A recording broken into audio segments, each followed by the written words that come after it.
जी अस्सलाम वालेकुम। Part 2 start करते हैं। बच्चों ने मुझे 15 मिनट का टाइम दिया सिर्फ। ऑनलाइन वाले तो टाइम देख कर ही कहेंगे हैं नहीं, लेकिन इंशाल्लाह मैंने सिर्फ मैंने आपको थोड़ी सी चीज़ें आपने पर रीसेंट दोनों टॉपिक्स हैं, काम आप पे डाल रहा हूँ। कल मैं ये करूँगा, एक दिन आगे एक दिन 2 दिन आगे जो चीज़ें बढ़ती हैं उनसे फ़ायदा ही हो रहा होता है, ठीक है ना। आप तसल्ली से सुकून से ये जो प्रॉब्लम्स हैं इनको घर पे बैठ के देखें, नोट डाउन करें।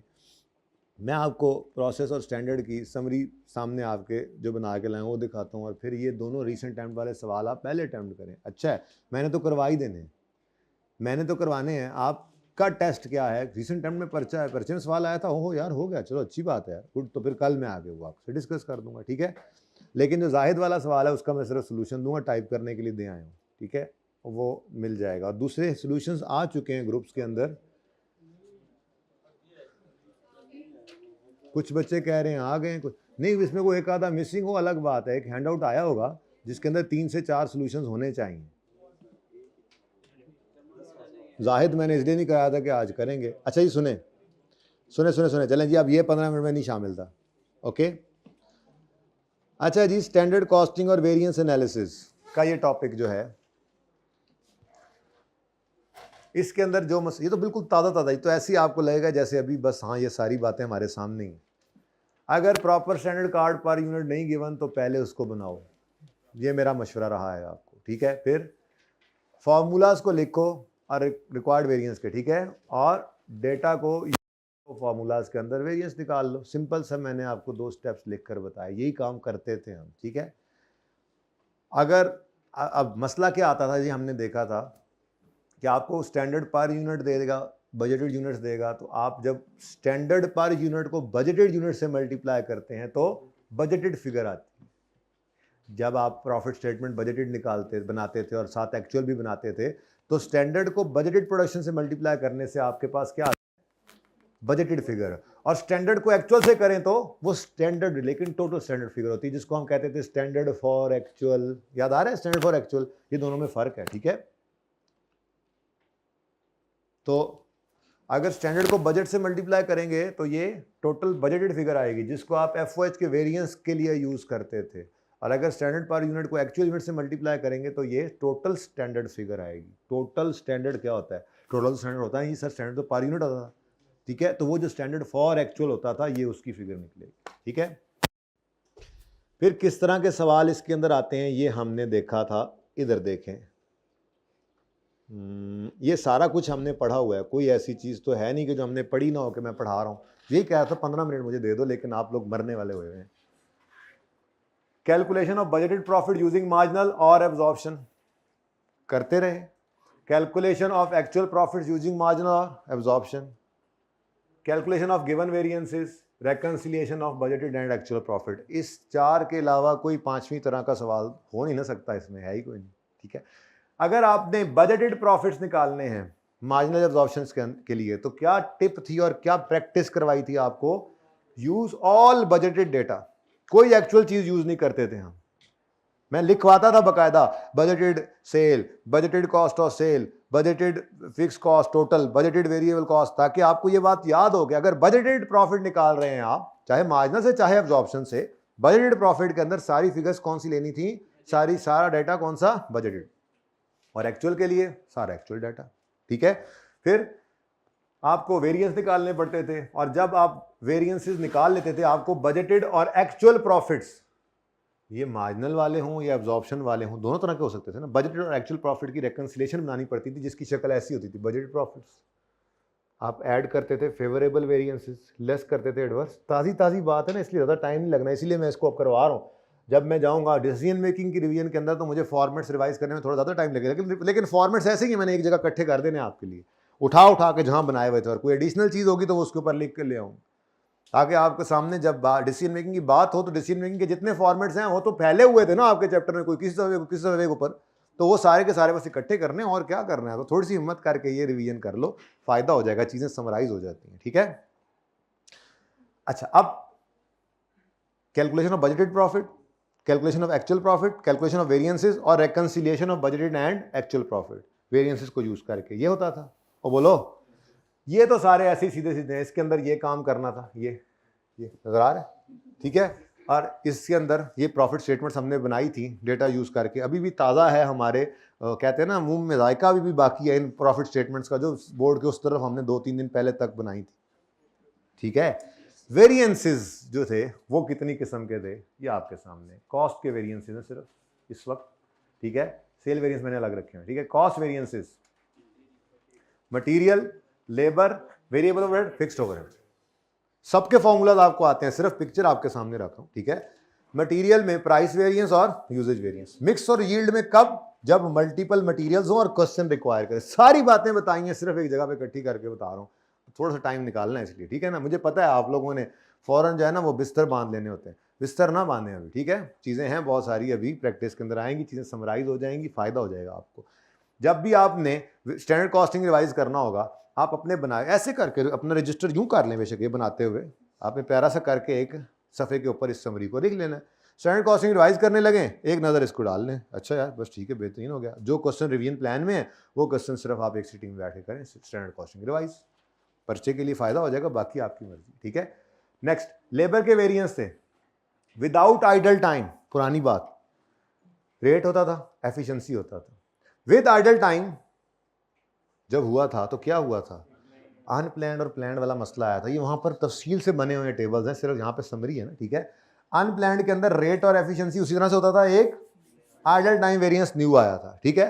और प्लैंड के अंदर रेट और प्रोडक्टिव एफिशिएंसी हो गया था। एफिशिएंसी को हमने कहा था प्रोडक्टिव आवर्स लो, ठीक है, प्रोडक्टिव आवर्स लेकर हमने ये निकाला था। और यहाँ पर क्योंकि हमने स्टैंडर्ड कार्ड के अंदर ही डाल दिया था आइडल टाइम को, तो फिर ये देख रहे थे कि जितना टाइम आइडल टाइम हमने जो है वो प्लान किया था उससे ज़्यादा आइडल टाइम तो नहीं लगा दिया कहीं, तो फिर एक्सेस आइडल टाइम एक न्यू वेरिएंस आया, ठीक है। फिर वेरिएबल ओवरहेड, सीधे सीधे एक्सपेंडिचर और एफिशिएंसी। फिक्स्ड ओवरहेड, मार्जिनल में तो सिर्फ एक्सपेंडिचर होता था, एब्जॉर्प्शन के अंदर ये सारी अब समरी है ना, सब कुछ आपने पढ़ा हुआ है, एक लफ्ज़ ऐसा नहीं होगा जो आपको समझ ना आ रहा, अल्लाह का शुक्र है, लेकिन थोड़ा सा इधर एक जगह पे आ गया बस, ठीक है। एब्जॉर्प्शन के अंदर फिक्स एफओएच के वो अंडर ओवर ही टूटता था, एक्सपेंडिचर और एफिशिएंसी दो वेरिएंस निकलते थे, और ये सॉरी एक्सपेंडिचर और वॉल्यूम आगे कैपेसिटी और एफिशिएंसी में भी, लेकिन ये सिर्फ तब करना है, कई जगहों पे आपको नजर आता था एब्जॉर्प्शन कॉस्टिंग है, सिर्फ वॉल्यूम वेरिएंस मांगा हुआ है, तो सवाल के अंदर हम अगला काम नहीं करते थे। क्यों? सवाल जब तक कहेगा नहीं हम एफिशिएंसी और कैपेसिटी की तरफ नहीं जाएंगे, ठीक है। दो जगह मैंने आपको बताया, जब तक सवाल कहे ना, मिक्स यील्ड में सवाल ना कहे तो नहीं निकालने, चाहे दो मटेरियल भी हों। और एफिशिएंसी कैपेसिटी तब तक नहीं तोड़ेंगे वॉल्यूम को। वॉल्यूम आना कब? एब्जॉर्प्शन में, इसमें तो आता ही नहीं। एब्जॉर्प्शन में आ गया है तो इधर सिर्फ तब जाना है जब क्वेश्चन रिक्वायर करे। सेल वेरिएंस तो बहुत आसान थे, सेल प्राइस वेरिएंस और sale volume variance. Price variance तो सेम है, वॉल्यूम वेरिएंस में थोड़ा सा मसला क्या था, मार्जिनल कॉस्टिंग में स्टैंडर्ड कंट्रीब्यूशन पर यूनिट लेते थे और एब्जॉर्प्शन कॉस्टिंग में हम स्टैंडर्ड प्रॉफिट लेते थे। कुछ प्रॉब्लम्स इसमें आई थी हमें, सारा काम करने के बाद ईपीयू के साथ मिक्स हो गया था, तो हमने कहा था कोई मसला नहीं है, ईपीयू निकाला था। और ये जो बेसिकली ईपीयू है, ये हमारे एक्चुअल प्रोडक्शन यूनिट्स थे इस टॉपिक के लिए, तो हमने इनको यूज़ किया था मटेरियल यूजेज में, और इनको यूज़ किया था लेबर एफिशिएंसी, वेरिएबल एफिशिएंसी और फिक्स्ड ओवरहेड के वॉल्यूम में, एफिशिएंसी कैपेसिटी जब आता है, ठीक है। तो ये कहाँ पे यूज़ करते थे? जहाँ पे हम स्टैंडर्ड फॉर एक्चुअल करते थे ना, तो वो जो एक्चुअल यूनिट्स होते थे मटेरियल के लिए ये, लेबर ओवरहेड्स के लिए ये कॉलम के, करके देखा था सवालों में, ठीक है। एक और मसला क्या आया था, बैकवर्ड अप्रोच आ जाती थी। आपको वेरिएंस के answer of different variances are given, तो क्या तरीका सिखाया था? फर्स्टली राइट करो सारे फॉर्मूलाज को और जो आंसर गिवन है उसको लिख लो, उसके बाद डेटा यूज करते जाओ, फिल करते जाओ फॉर्मूलाज को, रिक्वायर फिगर्स कैलकुलेट कर, कितना सा आंसर आपने लिख दिया। ऐसे ही आप क्या करूं, करके तो देख ही लिया हमने, ठीक है। मैंने आपको कहा था स्टार्ट के अंदर 2 सफ़ों के ऊपर कॉजेज ऑफ वेरिएंसेस हैं, ये बहुत इंपॉर्टेंट हैं, इधर फिर लिखा है, भूलना मत, ठीक है। ये एक पिक्चर में तो आने नहीं लगा, आप यूं करें, पहले यूं करें, टाइप ऑफ क्वेश्चंस की पिक्चर, ये मिल जाएगा आपको इंशाल्लाह, ग्रुप्स में मैं भिजवाता हूँ। अभी मैं घर पहुँचता हूँ, पहले इसकी तस्वीरें बनाता हूँ, उन्हें भेज दूंगा, अलग अरे पीडीएफ से मैं खुद पीडीएफ बना लूँ, नहीं तो फिर उन्हें भेजूंगा। मैं तो वो कैम स्कैनर से करूँगा ना, सफ़े की शक्ल में आ जाएगा, अगर ऐसा हो गया तो बेहतरीन हो जाएगा, फिर उसको इकट्ठा वो खुद कर देंगे, मुझे वो इकट्ठा नहीं करने आते PDF, अभी सीख रहा हूँ मैं, अभी टाइम नहीं मिलता सीखने का। अच्छा, उसके बाद डिफरेंट वेरिएंसेस आ गए, कॉस्ट के और सेल के अलग अलग होते हैं।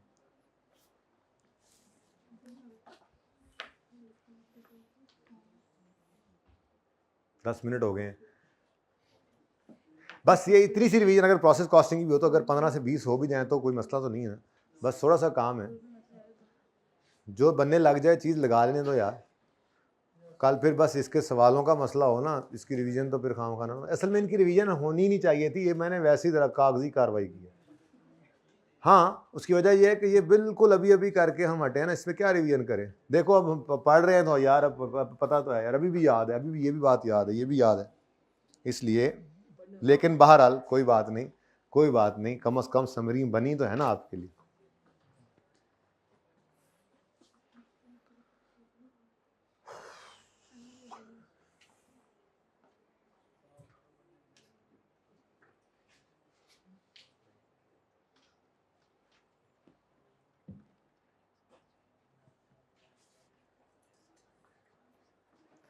अच्छा जी, अब इसके बाद आप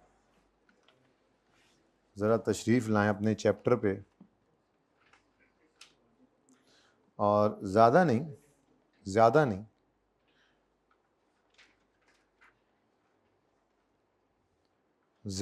सिर्फ ये क्वेश्चन अगर अभी तक नहीं किया तो कर लें। कितने बच्चों ने ट्राई किया इसको? बस तो देख लें, इसको करें लाजमी। इतना सिंपल क्वेश्चन है मटेरियल मिक्स और यील्ड का। और उसके फ़ौरन बाद जी सबसे आखिरी जो है, जो सबसे रीसेंट वाला है,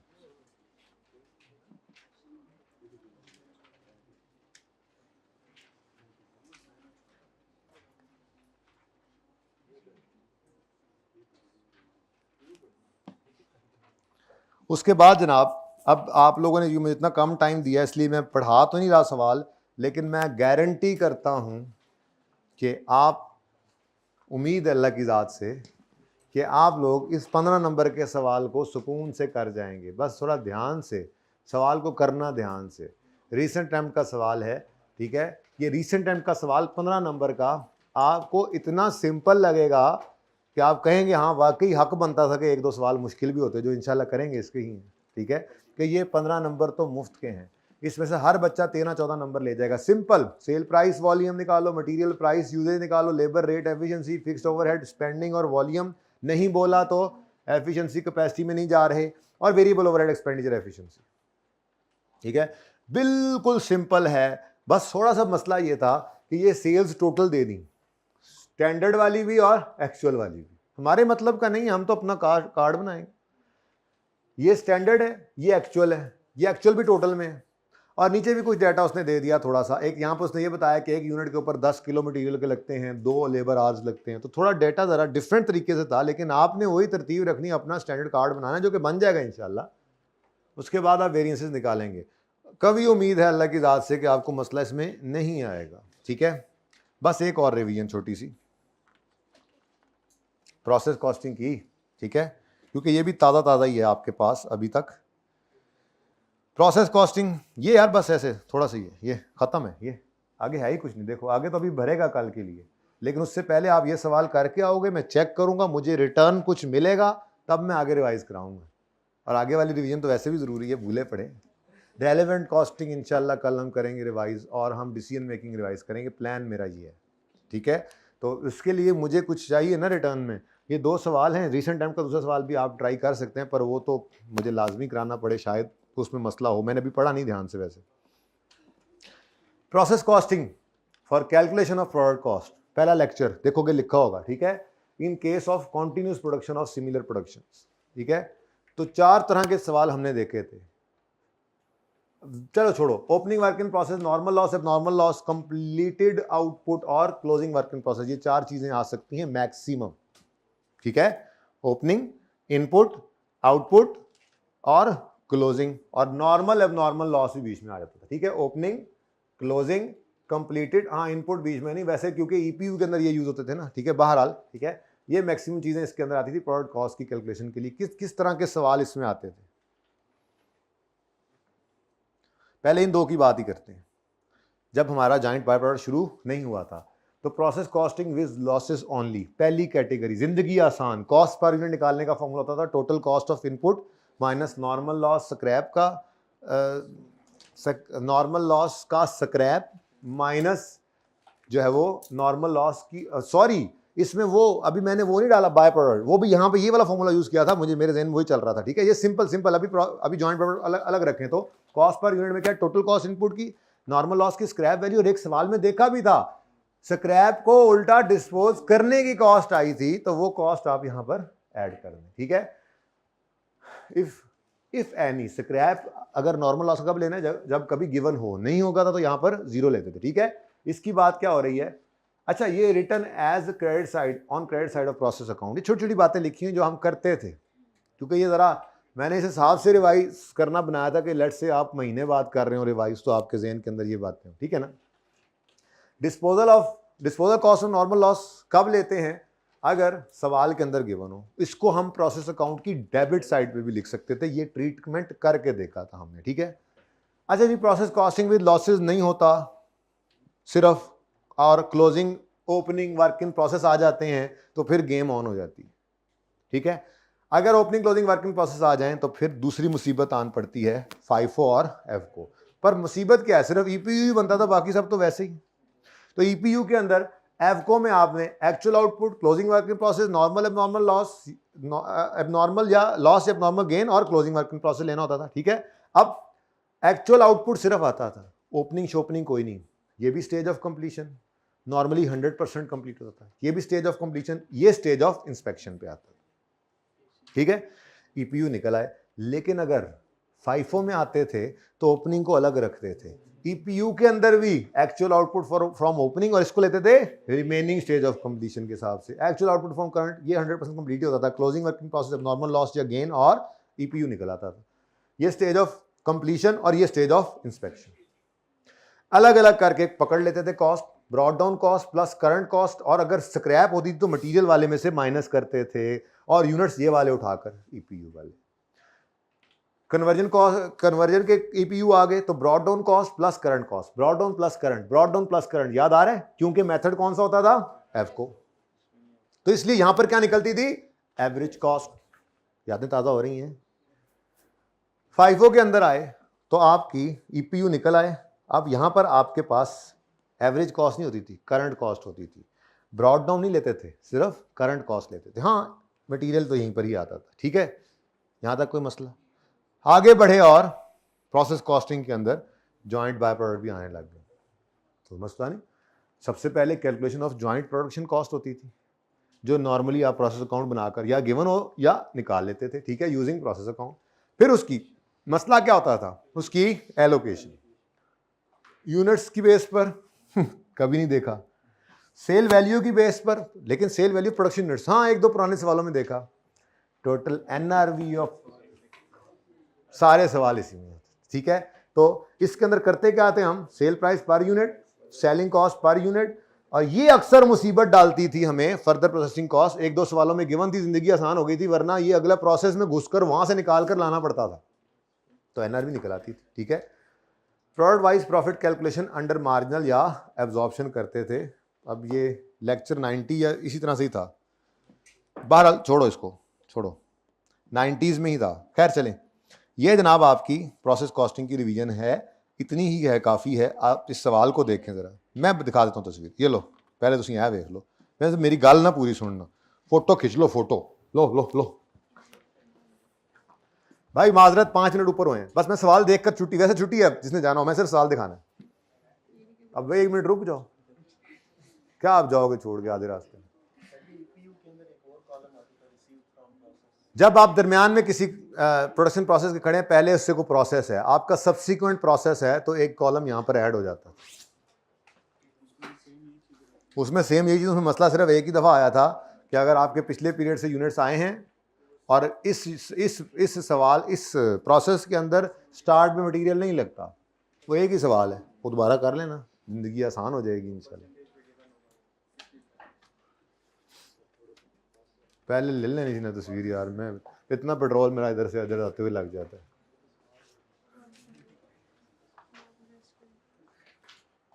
ओके, ये आ जाएंगी इंशाल्लाह तस्वीरें, ये आपके लिए सारा कुछ, मेरे नगमे तुम्हारे लिए हैं। कंप्यूट ईपीयू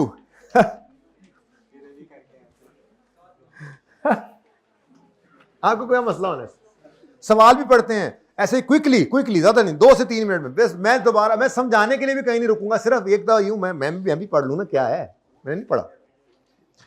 कंप्यूट को टेस्ट है ना, पता लगे ना कैसा पढ़ा है आपने, देखे तो अभी पढ़ रहा हूं आपके साथ।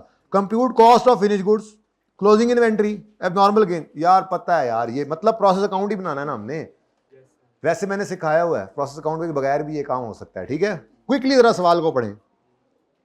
CML produces a product that passes through 2 processes. The detail of processing during the month are as follows: process A और process B. Opening work in process है, कॉस्ट ऑफ मटेरियल अलग, कन्वर्जन अलग। कहीं फाइफो तो नहीं use कर रहे, और जिंदगी तो और आसान कर दी उसने, एफ को यूज कर रहे हैं। फिर cost incurred during the period, पता नहीं यूनिट्स कहाँ हैं, ये पढ़े। Opening work in process 60%, unit started, units rejected on inspection, units transfer to अगला प्रोसेस, या ये वाले वेयर हाउस में जाते होंगे ना, और क्लोजिंग वर्क इन प्रोसेस, ठीक है। अगली बात, मटेरियल ये जो है ऐड होता है स्टार्ट में, और अदर मटेरियल ये ऐड होता है वो भी स्टार्ट में दूसरे प्रोसेस के। सुभान अल्लाह, इतना आसान। इंस्पेक्शन अखर्स, इंस्पेक्शन स्टेज ऑफ इंस्पेक्शन आ गई, सारी स्टेज ऑफ कंप्लीशन इंस्पेक्शन से ऊपर होंगी, तो सारा काम वही है। लड़ तो सकते हैं ना भाई, सवाल सामने आ गया, भाई लड़ तो सकते हैं ना, चीजें सुनी तो लग रही है ना, कि सुनी तो नहीं ना लग रही। Units rejected in process are disposed of. शुक्र है अभी भी रिवाइज कर लिए, ये मेरे दिल में वैसे बस आगे के लिख दें, एक बार सवाल में किया जरूर था लेकिन ये अभी रिवाइज भी हो गया, ठीक है। अच्छा नेक्स्ट, और दूसरे जो हैं वो दूसरे प्रोसेस वाले वो बिकते हैं, इनको कॉस्ट लगाकर डिस्पोज करना पड़ता है ए वालों को, और बी वाले बिकते हैं। 5% units are normally rejected at each stage of inspection, ये 5% of inspected units, simple. Units rejected during be sold but units rejected during process a are still in factory. मैं क्या करूं फिर, इसका प्रोसेस अकाउंट में से निकल गए, चाहे फैक्ट्री में पड़े रहे, हमें इससे क्या, प्रोसेस अकाउंट से तो निकल गए ना। चलो इसको ट्राई किया जा सकता है, ये कोई नहीं कि बस मतलब है कि अब ये कितने नंबर का, फिर 15 नंबर का, तो 30 नंबर का पर्चा आपने करना है, और इंशाल्लाह उसमें से आपने 20 नंबर ले लेने, इससे ज्यादा भी ले सकते हैं, लेकिन 20 नंबर बहुत है, ठीक है। जिंदगी रही तो कल होगी मुलाकात। टाइम मैं कोशिश करूंगा मैसेज करवा दूं, लेकिन टाइम रियलिस्टिक नहीं रहता एंड तक आते आते, ठीक है जी। तो नहीं भी होगी क्लास तो भी बताऊंगा, होगी तो भी बताऊंगा। अल्लाह हाफिज।